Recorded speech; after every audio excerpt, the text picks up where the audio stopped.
And I said that she would be. But I thought she was going to do it in France when I said it. I didn't know she was going to be speaking pidgin English. But it just emphasizes, guys, you don't have to be smooth as baby shit. You don't have to be smooth as baby shit. You don't. You just don't have to be. But you got to read, like she says, the templates. And she was saying LOA. I don't know what the fuck, what's an LOA? I don't know what you're talking about. It's LOI. And even Deb called the things the wrong things. Nobody that you've heard so far has been 100% accurate in describing the program. They use the wrong words, okay, pidgin English, but it just emphasizes that you don't have to be, speak the Queen's English, and get this done. Actually, the most articulate in describing the process, and he didn't do it 100%, was the kid, the 17-year-old. What's his name? Aray. What? Aray. How do you spell it? Aray. Yeah. That doesn't sound too Middle Eastern to me, but yes, sir. Did I get this right? She said the acquisition is 1.4 million, but the EBITDA is 3.4. That didn't make sense. No. She meant to say 340,000. Yeah, but she doesn't. Again, she doesn't. And I'm not making fun of her, and Margot, I'm not. But you don't have to know this shit. The way you think, you took a math class back whenever you took a math class, and there was a right answer normally at the end of the math problem, right? There's a right answer or wrong. There's no real 100% wrong answer in this. And that's what you got to get over. There's no 100% wrong answer. It can be kind of right as long as the motivated seller, free cash flow, covers debt service at some level. And then if it doesn't cover it 100%, then seller's finance. And then you plug that in. And it's just, it's easy. Anything else about Margot? I have a question about her. Yes, go ahead. You said she fired her CFO? Correct. But why? They haven't even acquired a company yet. Because he wasn't responding. He wasn't turning around numbers. Because, see, you're going to get these numbers. You're going to get these tax returns and these numbers. And, I won't, and some of you won't be able to read it. Okay? And that's what you have a CFO for. And you send it to your CFO. And if the CFO doesn't turn the shit around, 24, 36, 48 hours, then what are they there for? What are they getting, free founders equity for? There's no reason. So she fired him. And she also fired the lawyer, if I remember correctly, and the law firm lawyer, not her in-house lawyer, because some of the big prestigious law firms will be nervous because I'm telling you, I'm beating you to get it done yesterday. And they, let's sit back, let's take our time. And we don't want you to take our time. We want you to get it done. And but for the most part, she says, I read Josh's templates, and I think she mentioned some others' templates. She read them verbatim. And and you heard her speak. I'm not making fun of her or anything, but you heard her speak. She's not, I'm sure that the people on the other side have asked her, what did you say? I beg your pardon, but we show you these, and these again aren't actors. These are for real people. We show you these because to prove you don't even have to speak English so well. And yes, sir. The attitude behind reading the script mattered. Absolutely. And she shifted from being nicey nice because there are two businesses that are pleasing businesses, whereas you've got to keep customers. You're giving them customer service. You can't just tell them to go fuck off. So she went from that model. She tried to use that same persona, that same dialogue with these people that, remember, leadership is me getting you to do what I want you to do when I want you to do it. In her other models, they're on a selling mode. So these people, she wants them to buy from her. So she is being nicer to them. And that's not the model you use here. You want these people to do what you want them to do when you want them to do it. It's that simple. And then when she got tougher, and she followed the templates, and then it worked. And right now, she's in the process of closing her deal, and being someone that was told that she couldn't do it because she wasn't an American citizen. And I mean, all those things can be overcome. Anything else about Margot? Okay, now let's move to the pugilism. I've never seen, I said sarcastically during the second to the last fight, or as they would say in this country, the penultimate fight, that I've never seen anybody bleed cold calling. I mean, and as you heard the kids say, once you've made 300 cold calls, you get kind of numb to it, the rejection. And because they're saying no. And as you heard Margot say, she had, 7 or 8 or 9, 10 no's. She called the same big firm, 3 different offices until she got a yes. That's really important. Same big firm, 3 offices until the 4th office you got a yes. Yes, sir. If you, for example, in the Netherlands, you go to PwC, Amsterdam, Rotterdam, The Hague, Utrecht, Groningen. Well, and Amsterdam has 4 offices of every, I mean, it's just not, there's just not one PwC office. But are they related? No, well, they are related because they're in the same, but no, are they linked computer-wise? No. Unless, the only time is if they blackball you. In other words, if you do something just heinous, bad, then they put out a general wire to all PwC offices around the world. And unfortunately, I've had a couple of you kids get blackballed on the planet. Because you did something like I say, you were vulgar and uncouth, and I get away with that shit, but you won't. And so I've got 3 guys that are blackballed around on the planet. They can't go to these offices. Unfortunately, they don't put down John Jones, QLA, Peña devotee. They just put John Jones blackballed. But yeah, they're not linked unless you do something really bad, and then they blackball you. And which positions do you ask for? Like, can I talk to the? No. Remember, you're calling the reception. I want to talk to healthcare partner, healthcare, and but ideally you want somebody on the board, your CFO or your accountant, after you practice with small firms, to say, why don't you call John at PwC Vancouver, or call Jim at PwC Toronto, but that's too far. But anyway, but you know what I mean. Ideally, but your board isn't going to lift their skirt up and open their Rolodex, that's that used to be called, but I mean their contacts to you, until they see that you're making some sense. They're making some headway.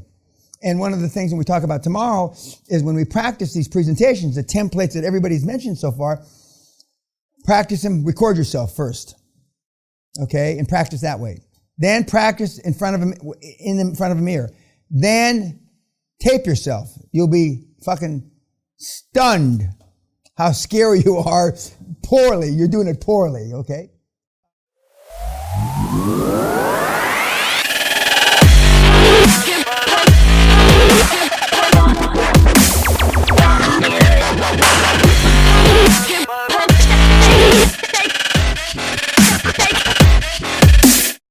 I used to have my wife listen to me. That Great Dane up there in that picture, if I could keep his attention when I was talking to him and he was sat like that, I knew I had his attention. But as soon as he got down and he crossed his paws, I lost his attention. So, but I practiced a lot. And I failed public speaking in high school. I failed public speaking in university the first time, and I got a D the second time in university.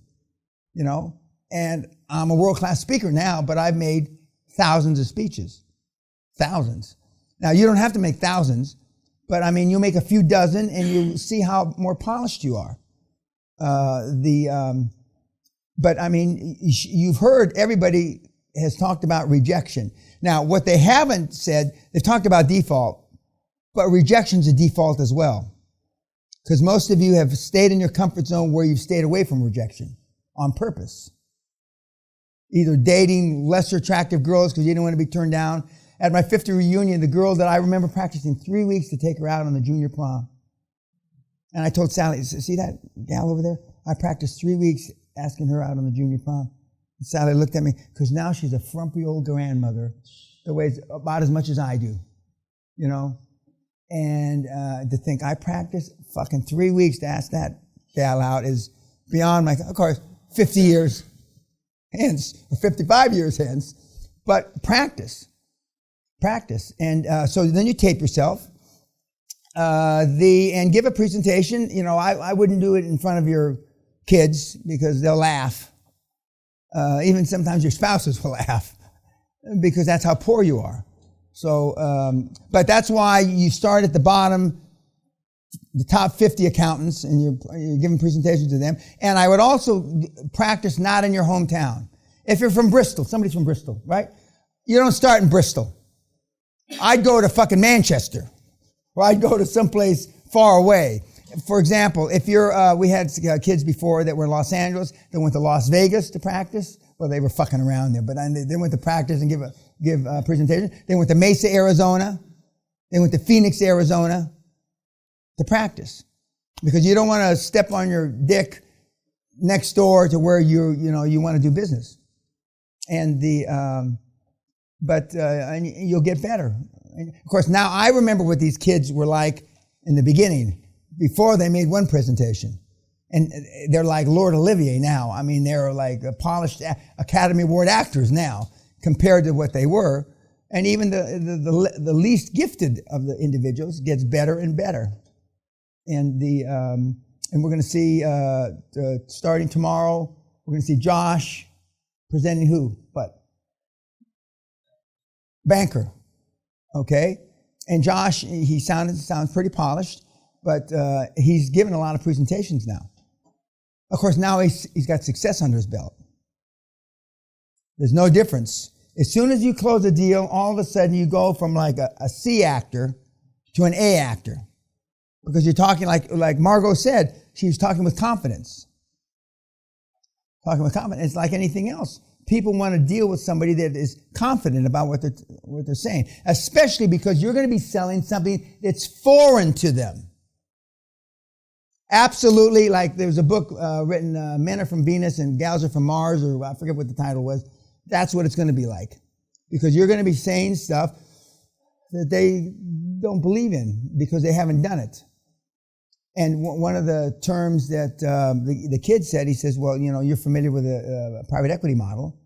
We're looking for the same services. He says that that's in the template. He didn't just think of that himself. And they say, sure. Everybody, all the top 25 accounting firms all deal with the private equity guys, the KKRs, the Blackstones, etc. So when you say, I'm sure you deal with private equity, he says, sure. We're following very similar to the private equity model, except we don't have a fund. We're a NewCo, an investing consortium, and that hooks them in. That hooks them in. And not in a bad way. I'm not saying you're being disingenuous or anything, but it hooks them in. I use a lot of sales parlance from sales because that's where I came from. I came from selling. I'm told the Wolf of Wall Street guy, who I've never met, I've never listened to any of his stuff, they tell me his stuff's pretty good. I've never listened to it, but he's a salesman. Went to jail, but he's a salesman. And so most of the scripts that you've got are sales oriented. If you read between the lines, somebody's selling life insurance in there. But who are some of the most effective salesmen on the planet? Life insurance salesmen. Now, some people will say, that sounds like a used car salesman, Dan, but it's not. But we're using the techniques that I developed and strengthened through your efforts over the years that have sold a lot of stuff. Any questions about Margot, any of the guys? So back to pugilism. We do this for pretty obvious reasons, is because nobody got hurt today, thankfully. Normally somebody gets hurt. We've had people, You know how you jump in the ring? They hit their head on the fucking, pole. I mean, for legitimate. I mean, but we didn't have anybody get hurt, so that's good. But I mean, it's to make a severe point that nothing you're going to do is going to be like that. For a couple of you that know how to box, 2 or 3 of you did, if you get half that good, and the 3 of you, you know who I'm talking about, half that good at doing this, you'll be a billionaire. Half that good. If you get 5% as good as I am, and I'm slicker than baby shit, if you get 5% as good as me, you'll be a billionaire. So for the 2 or 3 of you that know how to box, you get half that good and presenting like this, you'll make so much fucking money, you won't know where to fucking store it. And that's why we do the boxing. And even for the ones that don't participate in the boxing, they see. And so it works all the way around, whether you boxed or you didn't box. Whether you boxed or you didn't box. And but it's good ever. What's your takeaway from the boxing? Yes, sir. Winning's great, and it's one thing, but getting out off the ground and fighting again after you've taken a beating shows guts. Yes, and some of you were going to get beatings when you get out there because you won't practice enough. And some of you, even though I tell you don't go to your uncle, you're going to do it anyway. And then when you list it on your report, and I asked for the links, I want the phone numbers of the fuckers you supposedly called. And I spot check them. And when I call a guy that never heard of you, who's the deputy chairman of Barclays, retired deputy chairman of Barclays, your history. That's why I asked for the numbers, because I spot check whether you really called the asshole or not. And very rarely do I catch anybody, because very rarely does anybody lie to me about that. Because remember, the reports are for you. They're benchmarks and tools for you to use to gauge your own productivity. As long as you're headed towards the goalposts on the pitch, on the field, I leave you pretty much alone. If you start to deviate, I kick you back in the center. Okay? Because like in Forrest Gump, there's no reason to make a touchdown running like this. Okay? So if you're reasonably pointed towards the goal line, I pretty much leave you alone, and I might make a comment. You made 20 cold calls. You could have made 40. But I mean, even Josh Kim today makes 20, 30 cold calls 3 or 4 times a week. 3 or 4 times a week. And you notice that Margot said she made cold calls. She made cold calls. Even with the systems like the kid used, and because he couldn't leave his campus, I gave him a little wiggle room, because he couldn't leave the fucking campus. He's a lockdown at that boarding school. And he's done well. And there's little doubt that, in his gap year,